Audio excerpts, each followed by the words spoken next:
Hello বন্ধুরা, শুভ সকাল। সবাই কেমন আছেন? আশা করি সবাই ভালো আছেন। আপনাদেরকে দেখাবো 1 মিনিটে কি করে একাটি পাট ছোলা যায়। দাদা তাহলে শুরু করেন। বন্ধুরা সবাই মনোযোগ সহকারে দেখতে থাকুন। দাদা কিন্তু খুব মনোযোগ সহকারে পাট ছুলছে, আপনারা দেখতে থাকুন সবাই। অনেক দক্ষতা এবং অনেক যত্ন সহকারে কিন্তু পাট ছুলছে। আসলে পাট ছোলাও একটা শিল্প, যদি ভালো করে কেউ পারে তো ভালো, না হলে কিন্তু সবাই এভাবে পাট ছুলতে পারে না।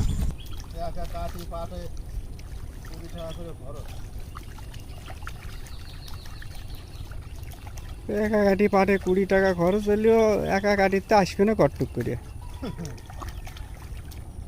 যে ফলন তাতে তো পাট কাঠেই সব হয়েছে।